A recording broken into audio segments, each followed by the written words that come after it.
IndiGo airlines వైఫల్యం, ఇన్ని రోజుల పాటు ఇబ్బందులు పెట్టడం, దాని వెనకాల జరిగిన చర్చ వెనకాల ఉన్న వాస్తవాలకు సంబంధించి పార్థసారథి పొట్లూరు గారికి సంబంధించిన ఒక కథనం చూద్దాం.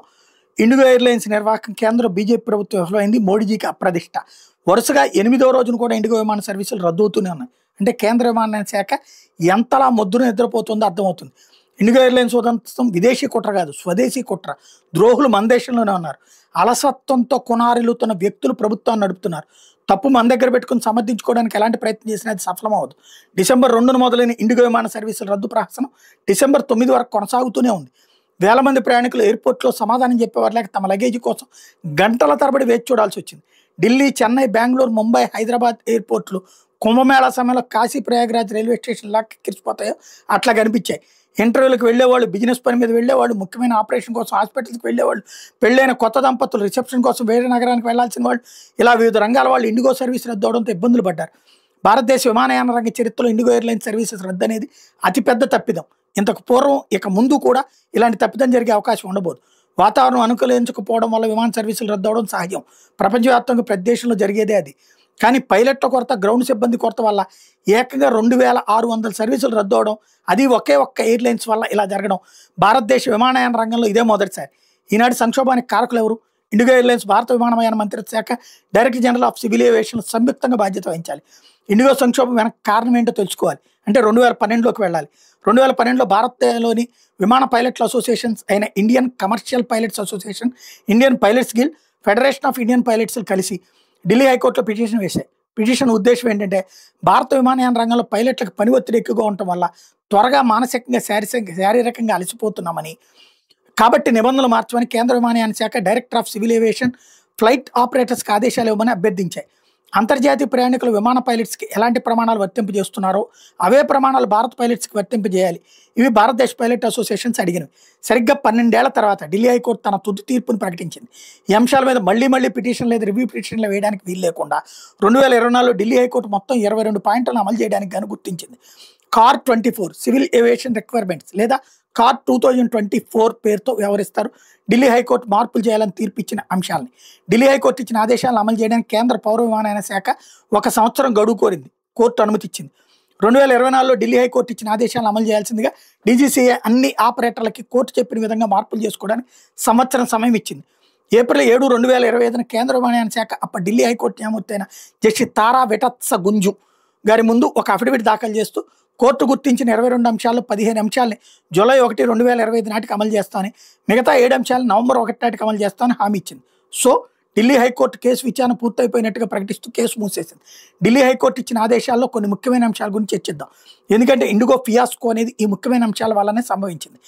FDTL flight duty time limitations. FDTL అంటే పైలట్ విమానం నడిపే పని గంటలు మరియు పైలట్కి ఇచ్చే విశ్రాంతి సమయాన్ని నియంత్రించే విధానం అనమాట. కోర్టు ఆదేశాలకు ముందు పైలట్ పని గంటలు విశ్రాంతి ఎలా ఉండేవి? ప్రతి పైలట్ వారానికి 36 గంటలు విశ్రాంతి మాత్రమే తీసుకోవాలి. కొత్త రూల్స్ ప్రకారం ప్రతి పైలట్ వారానికి 2 రోజులు విశ్రాంతి తీసుకోవచ్చు. ఇది కోర్టు ఆదేశాల ప్రకారం ఖచ్చితంగా అమలు చేయాల్సి ఉంటుంది అన్ని ఎయిర్లైన్స్. దూర ప్రయాణప్పుడు అది రాత్రి సమయంలో 12 గంటల నుండి ఉదయం 6 గంటల వరకు పనిచేయాల్సి ఉంటుంది. అంతకుముందు రాత్రి 12 నుండి ఉదయం 5 వరకు ఉండేది. పైలట్లు అంతకుముందు రాత్రిపూట 5 ల్యాండింగ్స్ చేయాల్సి వచ్చేది. కొత్త రూల్స్ ప్రకారం వారానికి 2 సార్లు మాత్రం రాత్రిపూట ల్యాండింగ్స్ చేయాలి. పైలట్లు వారానికి 1 ల్యాండింగ్ మాత్రమే రాత్రిపూట చేయాలి. ఒకవేళ 8 గంటలు నిర్విరామంగా విమానం నడపాల్సి వస్తే విషయాన్ని తెలియజేస్తూ DGC air India, Indian express, Vistara, IndiGo, spice jet సంస్థలకు 1 సంవత్సరం ముందే తెలియజేసింది. ఢిల్లీ హైకోర్టు ఆదేశాలను 1 సంవత్సరం ముందే అన్ని ఎయిర్లైన్స్కి తెలియజేసిన ఒక ఇండిగో మాత్రమే 2600 ఫ్లైట్స్ని ఎందుకు రద్దు చేసింది? ఇండిగో ఎయిర్లైన్స్ సహ వ్యవస్థాపకుడైన రాహుల్ భాటియా బలుపు వల్లే. 19 ఏళ్ల క్రితం రాహుల్ భాటియా ప్రారంభించిన ఇండిగో ఎయిర్లైన్స్ అంచెలుగా ఎదిగి భారత పౌర విమాన రంగంలో 63% వాటాతో అగ్రస్థానంలో ఉంది. రాహుల్ భాటియా ఒక ఇండిగో ఎయిర్లైన్స్ మాత్రమే కాదు, గురుగ్రామ్లో 3 లగ్జరీ హోటళ్ళకి యజమాని కూడా.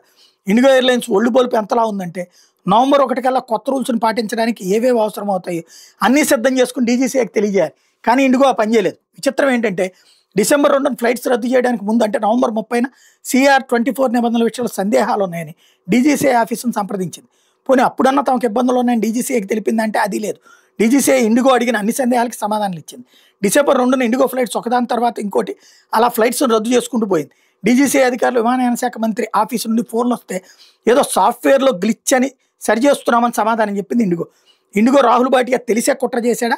ఇది కుట్రే అని అనిపిస్తోంది వివరాలు లోతుగా అధ్యయనం చేస్తే. ముందు ఇండిగో చేసింది ఏంటో చూద్దాం. ఇండిగోకి ఇప్పుడు 4,500 పైలట్స్కి అదనంగా మరో 150 మంది కెప్టెన్స్, ఫస్ట్ ఆఫీసర్స్ రిక్రూట్ చేసుకోవాల్సి ఉంది కొత్త రూల్స్ ప్రకారం. ఎందుకంటే ఒక పైలట్ ఒక విమానం నడిపే 10 గంటలు తగ్గాయి, మరి విశ్రాంతి ఇచ్చే సమయం పెరిగింది. ఇండిగో కనుక ఇప్పుడు నడుస్తున్న రూట్లో విమానాలు రద్దు చేయకుండా నడపాలంటే కొత్తగా పైలట్స్తో పాటు గ్రౌండ్ స్టాఫ్ను కూడా రిక్రూట్ చేసుకోవాలి. కానీ ఖర్చు ఎక్కువ అవుతుంది, లాభాల మార్జిన్స్ తగ్గిపోతాయి అనే భయంతో గడువు సమీపిస్తున్నా కూడా పైలట్స్ని గ్రౌండ్ స్టాఫ్ని రిక్రూట్ చేసుకోలేదు. దేశీయ విమానయాన రంగంలో 63% వాటా ఉన్న ఇండిగో మీద కొత్త రూల్స్ అమలు చేయమని ఒత్తిడి తెస్తే ఏమవుతుందో చూడండి అని కేంద్ర ప్రభుత్వానికి సవాల్ విసిరింది ఇండిగో. ఏమైందో చూస్తూనే ఉన్నాం కదా. ఎయిర్ ఇండియా కానీ, విస్తారా, ఆకాశ, స్పైస్ జెట్ ఎయిర్లైన్స్ ఇండిగో ప్రయాణికుల ఒత్తిడిని భరించే స్థితిలో లేవు. కాబట్టి టికెట్ ధరలు డైనమిక్ పద్ధతిలో ఆకాశాన్ని తాకాయి. ఇండిగో మోనోపోలీ స్థితిలోకి రావడానికి అనేక కారణాలు ఉన్నాయి. ఇండిగో రాత్రిపూట ఎక్కువ విమానాలు నడుపుతుంది. ఎందుకంటే ఏదైనా ఎయిర్పోర్ట్లో రాత్రిపూట విమానాన్ని ఖాళీగా ఉంచి పార్కింగ్ చేస్తే గంటకు లక్షల ఫీజులు కట్టాల్సి ఉంటుంది. అందుకే పార్కింగ్ ఫీజు నుంచి తప్పించుకోవడానికి రాత్రిపూట ఎక్కువ షెడ్యూల్ అందుబాటులో ఉంచుతుంది ప్రయాణికులకి. ధర తక్కువ కదా అని ఎక్కువ మంది ఇండిగోని ఎంచుకుంటూ వస్తున్నారు. ఇప్పుడున్న పైలట్స్కి అదనంగా మరో 250 మంది రిక్రూట్ చేసుకుంటే అదనంగా ఖర్చు చేయాల్సి ఉంటుంది. దాంతో టికెట్స్ ధరలు పెంచాల్సి వస్తుంది. ఫలితంగా మార్కెట్లో తన మోనోపోలీ తగ్గుతుంది. ఇండిగో తన గ్రౌండ్ సపోర్ట్ సిబ్బందికి తక్కువ జీతాలు ఇస్తుంది. ఇండిగో గ్రౌండ్ స్టాఫ్కి చెందిన ఉద్యోగి ఒకరు బహిరంగంగా లెటర్ రాశాడు మీడియాకి. దానిలో 3 గ్రౌండ్ స్టాఫ్ చేయాల్సిన పని ఒక్కరితో చేస్తుంది ఇండిగో అని. గ్రౌండ్ స్టాఫ్ జీతం కేవలం 18,000 రూపాయలు మాత్రమే. మరి అన్ని ఎయిర్లైన్స్ కంటే తక్కువ ధరకే ఇండిగో సర్వీసులను ఎలా నడుపుతుందనే సందేహం ఉన్న వాళ్ళకి పొదుపు చేస్తూ లాభాలు పొందుతూ వస్తుందనే సమాధానం వస్తుంది. వెల్, ఎక్కువగా ఆదా అయ్యేది ఎయిర్పోర్ట్లో విమానాల పార్కింగ్ ఫీజులను చెల్లించకుండా ఉండవాలని భారత ప్రభుత్వాన్ని బెదిరించిపోయి బొక్కబోర్లా పడ్డాడు రాహుల్ భాటియా. గత వారం రోజుల్లో క్యాన్సిల్ చేసిన ఫ్లైట్స్ తాలూకు డబ్బు వాపస్ ఇవ్వాలి. ఇప్పటికే 800 కోట్లు చెల్లించింది. ఇంకా ఈ ప్రాసెస్ జరుగుతుంది. వారం రోజుల నుండి సగం విమానాలు వివిధ ఎయిర్పోర్ట్లో పార్కింగ్లో ఉన్నాయి. మరి వాటి ఫీజులు కూడా కోట్లలోనే ఉంటాయి. ఇండిగో డిసెంబర్ 2కు ముందు ఉన్న విశ్వాసాన్ని కోల్పోయింది. తిరిగి పూర్వవైభవం పొందడం కష్టం. రాహుల్ భాటియా ఒక్కడైనా కుట్రదారుడు? రాహుల్ భాటియా ఒక్కడే దుష్టాలోచన చేసి ఉంటాడా? రాహుల్ భాటియా ఒక్కడే ఈ పని చేసి ఉండకపోవచ్చు. ఎందుకంటే వరుసగా ఫ్లైట్ క్యాన్సిల్ అయితే హీనపక్షం 2,000 కోట్ల నష్టం వస్తుందని తెలీదా? బహుశా జార్జ్ సోరోస్తో చేతులు కలిపి ఉండొచ్చు.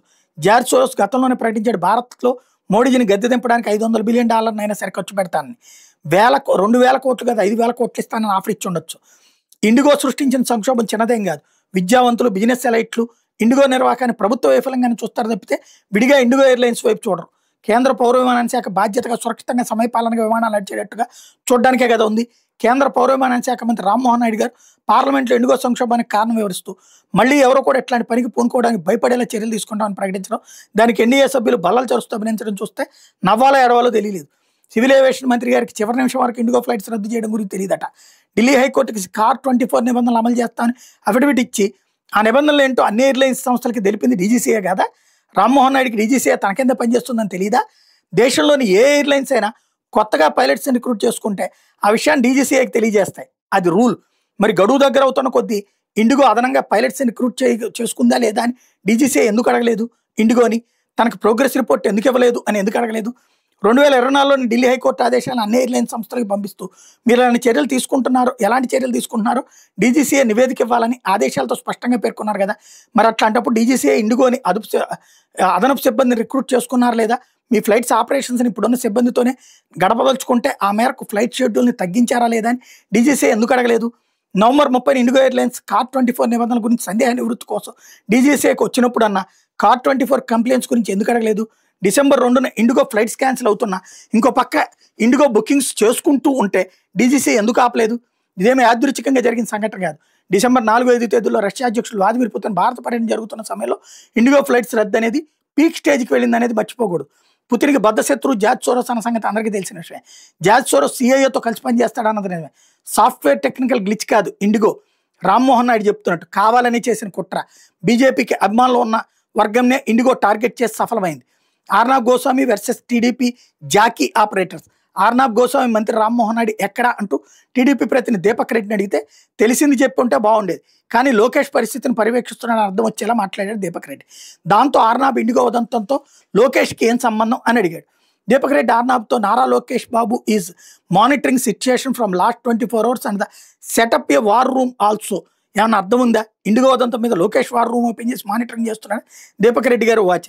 ఆర్నాబ్ గోస్వామి దీపక్ రెడ్డితో మాట్లాడే సమయానికి లోకేష్ అమెరికాలో డలాస్లో ఉన్నాడు. అందుకే జాకీ ఆపరేటర్స్ అని అన్నది. మరో టీడీపీ ప్రతినిధి పట్టాభి వరుస కూడా ఇంతే. రామ్మోహన్ నాయుడు ప్రస్తుతం ఎక్కడ ఉన్నాడో మాకు తెలియదంటే బాగుండేది. అదే నిజమే కదా. అనవసరంగా లోకేష్ పేరు తీసుకొచ్చి తాము జాకీ ఆపరేటర్స్ అని ప్రపంచానికి చెప్పకనే చెప్పుకున్నారు. అసలు టీడీపీ కేంద్ర పౌర విమానయాన శాఖ మీద అంత మక్కువ ఎందుకు?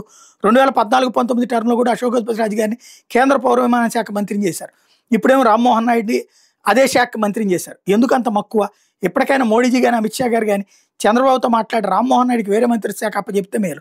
అహ్మదాబాద్ ఎయిర్ ఇండియా విమానం కూలిపోయిన ఘటన మర్చిపోకముందే ఇండిగో ఉదంతం జరగడం, రామ్మోహన్ నాయుడు అదే శాఖ మంత్రిగా ఉన్నప్పుడు జరగడం అతని దురదృష్టం.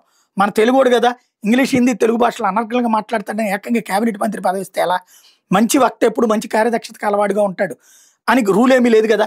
ఏదైనా పని చెప్తే చేసుకొచ్చేవాడు మంచి వక్త అయ్యి ఉండకపోవచ్చు. ఆర్నాబ్ గోస్వామి దగ్గర ఏదో సమాచారం ఉండొచ్చు. లేకపోతే టీడీపీని రామ్మోహన్ నాయుడు ఎందుకు టార్గెట్ చేస్తాడు? టీడీపీ వాళ్ళు బాయ్కాట్ రిపబ్లిక్ అని అంటున్నారు, కానీ అదేం పనిచేయదు. రిపబ్లిక్ టీవీని బ్యాన్ చేయాలనే నినాదం టీడీపీ శ్రేణులు తలకెత్తుకున్నాయి. కానీ ఆర్నాబ్ గోస్వామికి కల్ట్ ఫ్యాన్స్ ఉన్నారు. అనవసరంగా కెరుక్కోవద్దు. అతను జర్నలిస్ట్, మీకు ఇష్టం ఉంటే అడిగిన దానికి జవాబు చెప్పండి, లేకపోతే లేదు. ఆర్నాబ్తో పెట్టుకుంటే ఒకటే, ఆంధ్రప్రదేశ్లో పవన్ కళ్యాణ్తో పెట్టుకుంటే వేరు కాదు, ఇద్దరు ఒకటే. వీళ్ళ కల్ట్ ఫ్యాన్ బేస్ ఉంది. ఫెడరేషన్ ఆఫ్ ఇండియన్ పైలట్స్ అధ్యక్షుడు కెప్టెన్ సిఎస్ రణదవ ఓ ప్రకటన చేస్తూ అసలు ఇండిగో ఎయిర్లైన్స్కి పైలట్స్ కొరత కానీ విమానాల కొరత కానీ లేదు, ఉద్దేశపూర్వకంగా ఫ్లైట్స్ రద్దు చేసి ప్రభుత్వాన్ని బ్లాక్మెయిల్ చేసిందని ఆరోపించాడు. ఒక పైలట్స్ అసోసియేషన్ అధ్యక్షుడిగా కెప్టెన్ రణదవ ఆరోపణలకు విలువ ఉంటుంది. ఇండిగో మీద ప్రభుత్వం ఆంక్షలు విధిస్తూ మొత్తం రూట్లలో 10% రద్దు చేసి వాటిని ఇతర ఆపరేటర్లకు కేటాయించింది. ఇంత జరిగితే మహా అయితే ఇండిగో సీఈఓ రాజీనామా చేసి వెళ్ళిపోతాడంతే. లోకేష్తో ఏరా ఏరా అనుకునేంత స్నేహం ఉంది కాబట్టి రామ్మోహన్ నాయుడు పదవిలో కొనసాగుతూనే ఉంటాడు.